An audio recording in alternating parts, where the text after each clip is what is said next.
Welcome to Bind EduTech, and we are continuing the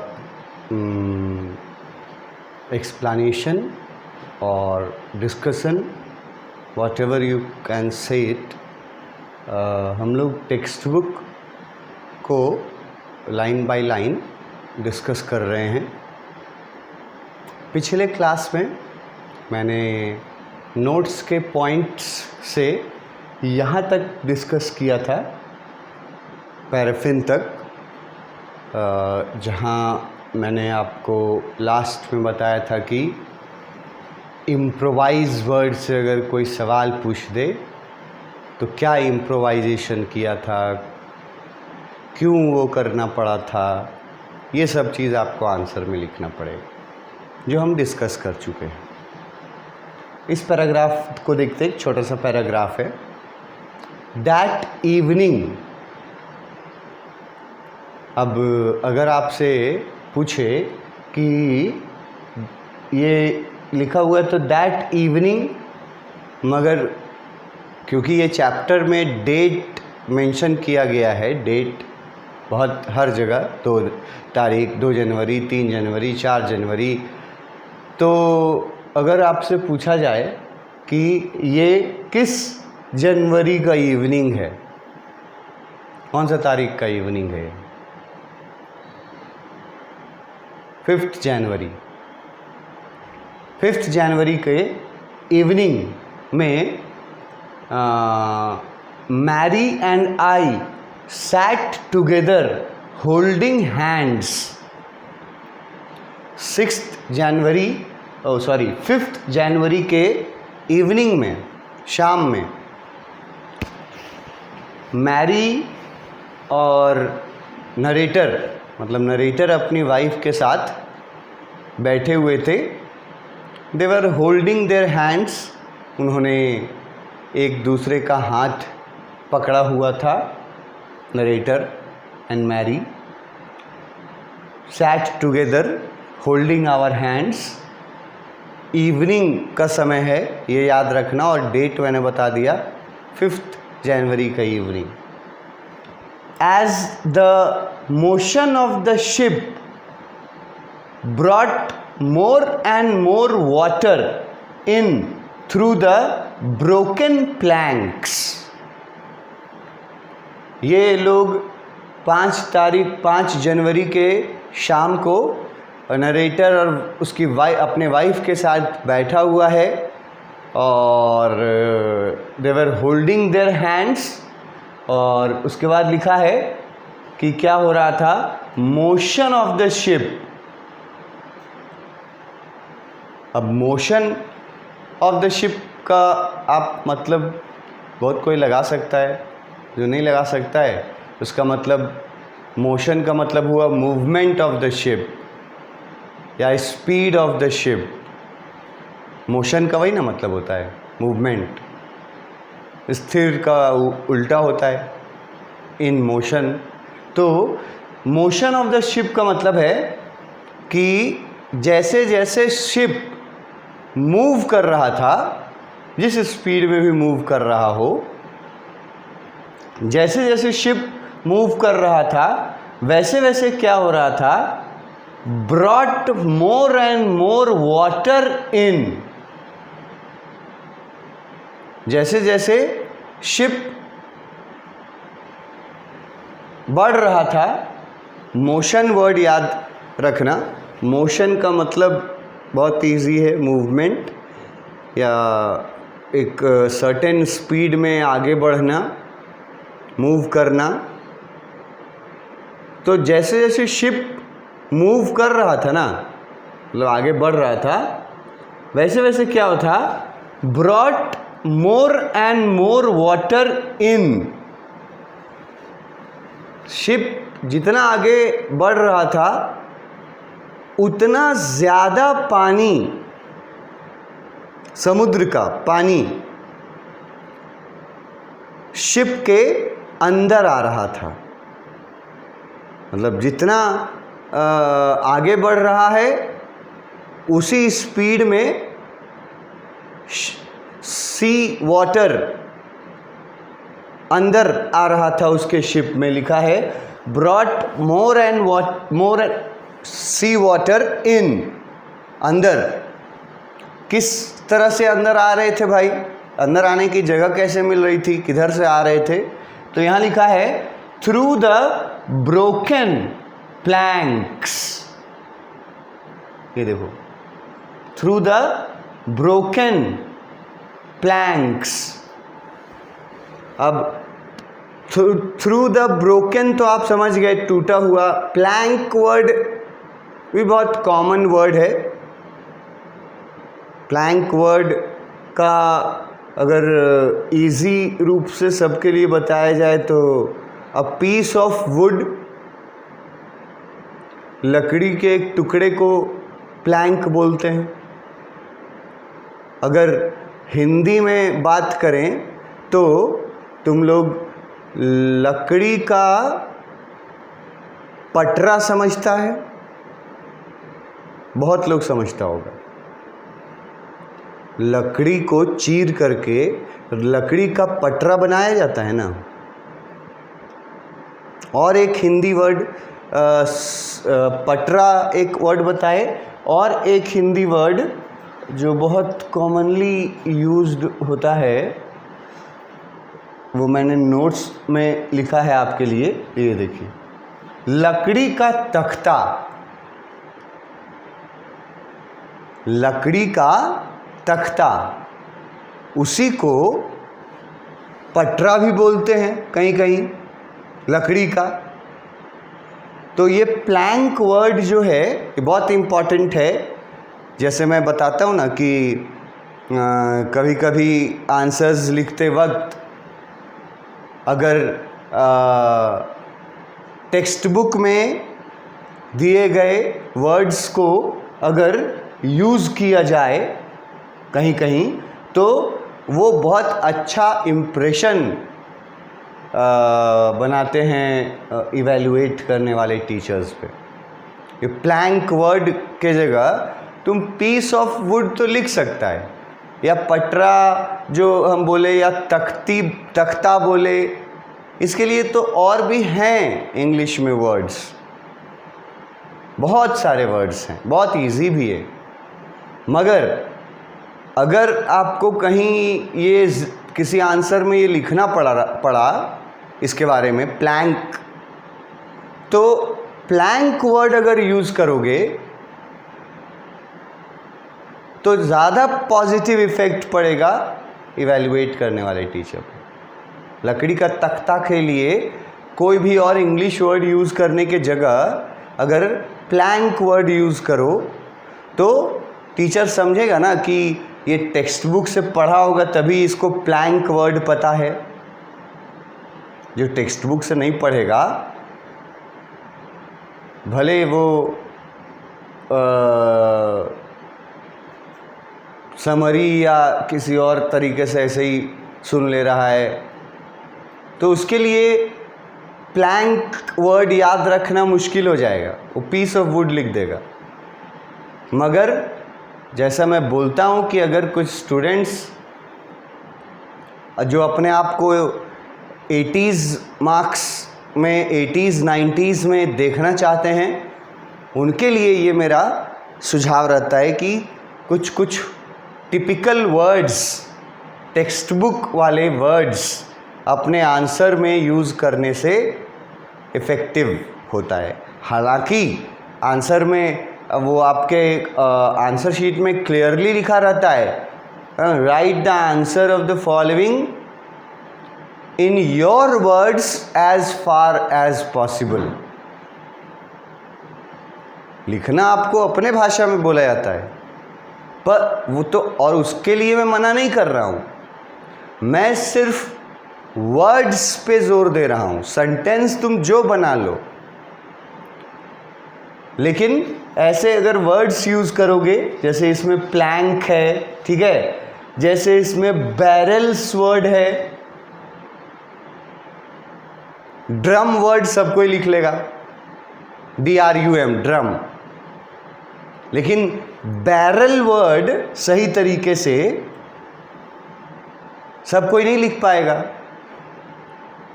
तो अगर आप बैरल वर्ड यूज़ करते हैं, इसको याद करके और इसको अपने माइंड में रख करके अगर बैरल वर्ड यूज़ करते हैं तो वहाँ पे मार्क्स डिफ़र कर जाएगा।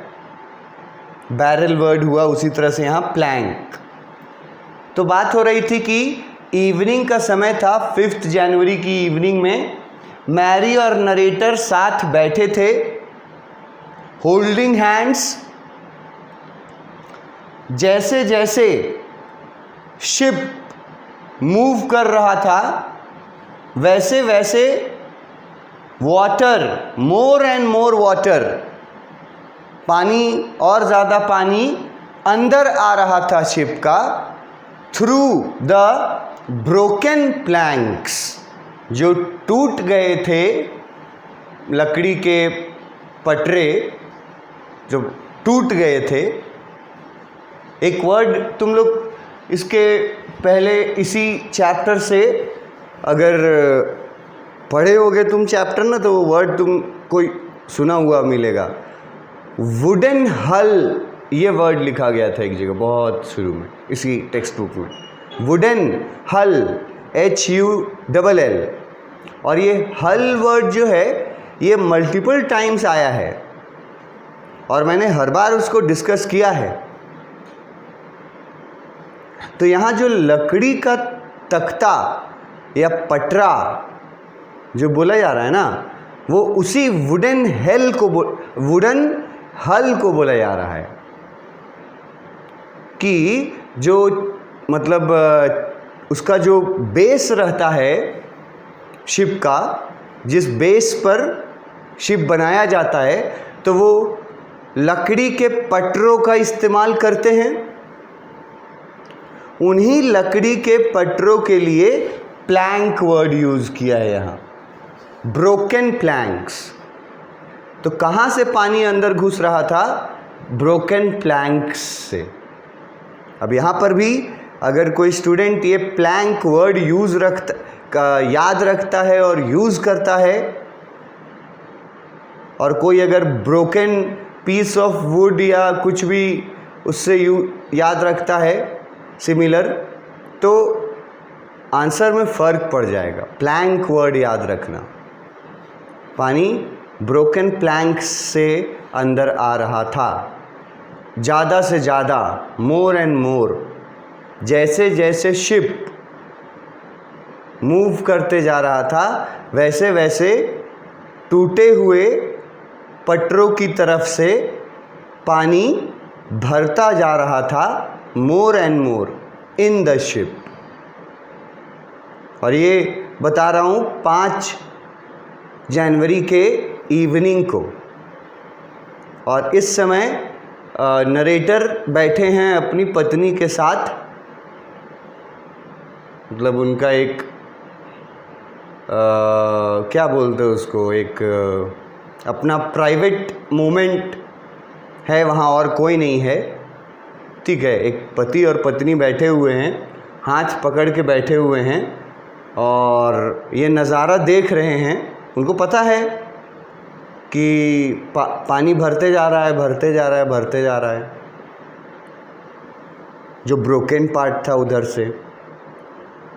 तो वो लोग दोनों, पति पत्नी दोनों के बारे में बोला गया है, we both felt that the end was very near. जो पानी भरते हुए वो देख रहे थे, उससे उन दोनों को ये लग रहा था, महसूस हो गया था या महसूस हो रहा था कि अब उनका एंड, मतलब अब उनका अंत, डेथ निश्चित है। लिखा हुआ है वॉज वेरी नियर, मतलब बहुत नज़दीक आ चुके हैं वो लोग अपने डेथ से। ये वो लोग सोच रहे थे। 5th of January in the evening. अब यहाँ से कोई भी सवाल पूछा जा सकता है आपसे। ये छोटा जो पैराग्राफ है, बहुत सारे सवाल पूछे जा सकते हैं, जिसमें ये 3 लाइन में बताए गए वर्ड्स का अगर मतलब जानते हैं आप तो फिर आप किसी भी तरह से पूछेगा क्वेश्चन यहाँ से तो आप उसका जवाब दे दीजिएगा। जैसे अगर पूछेगा कि 5 जनवरी के इवनिंग को मैरी और नरेटर क्या कर रहे थे। 5 जनवरी के इवनिंग को मैरी और नरेटर क्या कर रहे थे, तो यहीं से ना आंसर लिखोगे क्या कर रहे थे। अगर पूछेगा कि दूसरा क्वेश्चन इसी से पूछेगा, अगर इस तरह से कि इवनिंग, जो ये इवनिंग वर्ड दिया है ना, दैट इवनिंग, इसको ना इन्वर्टेड कॉमा में सिंगल डबल यूज़ करके और क्वेश्चन बना देगा, ये लाइन लिख देगा, ठीक है, कि दैट इवनिंग जब मैरी और नरेटर बैठे हुए थे तो क्या देख रहे थे और उससे उनको वो सब देख करके उनको क्या महसूस हो रहा था, या पूछ देगा कि क्या सोच रहे थे अपने मन में। कोई भी सवाल पूछ सकता है, अनगिनत सवाल है जो इन तीनों लाइन से पूछा जा सकता है। तो तीनों लाइंस में जो की पॉइंट्स हैं, अगर वो वर्ड्स कीवर्ड्स जो मैं बोलता हूँ याद रखने, जैसे प्लैंक, तो ये अगर तुम्हारे पास है जानकारी तो तुम क्वेश्चन कुछ भी पूछे इस पार्ट से तो तुम उसका जवाब लिख सकते हो। इतना छोटा सा तो 3 लाइन का है कि फ्राइडे का इवनिंग था, वो दोनों बैठे हुए थे, क्या देख रहे थे कि जैसे जैसे शिप मूव कर रहा है वैसे वैसे ज़्यादा और ज़्यादा पानी अंदर आता जा रहा है, किस तरफ से, टूटे हुए प्लैंक्स के तरफ से। और ये देख करके वो दोनों ये फील कर रहे थे that the end was very near, कि अब उनका अंत जो है वो बहुत नज़दीक है। अंत मतलब death. they felt that their death was very near, या they are very near to their death। एक इम्पॉर्टेंट चीज़ है, अगर क्वेश्चन यहाँ से पूछ दे कि कब और क्यों फील कर रहे थे मैरी और नरेटर, क्या देख करके क्या फील कर रहे थे, ठीक है। End of we both felt the end was very near, ये वाला जो लाइन है ना, इसको यूज कर लेगा क्वेश्चन में, तब आंसर इधर से बनेगा। बहुत सिंपल सा ये लॉजिकल ये है कि अगर क्वेश्चन इधर से चुनेगा तो आंसर इधर से बनेगा, अगर क्वेश्चन इधर से चुन रहा है तो अगर पैराग्राफ है तो मोस्ट प्रोबेबली ज़्यादा चांसेस है कि इसका आंसर्स इधर वाले होंगे। पूछ देगा कि कब सोच रहे थे, क्यों सोच रहे थे कि उनका अंत नज़दीक आ गया है, ऐसा उनके मन में कब थॉट आया, क्यों सोच रहे, और क्यों सोच रहे थे, क्या देख करके सोच रहे थे, वो ऐसा क्या उनको दिखाई पड़ रहा था, वो क्या कर रहे थे, तो भी यही ऊपर वाला आंसर देंगे कि फ्राइडे इवनिंग को बैठे हुए थे दोनों sitting together holding their hands, और वो लोग देख रहे थे कि जिस तरह से शिप मूव करते जा रहा है, मतलब बढ़ते जा रहा है, वैसे वैसे ज़्यादा से ज़्यादा पानी शिप के अंदर घुसते जा रहा है, और वहाँ पर उनको ये फील हुआ था कि अब उनकी मौत निश्चित है।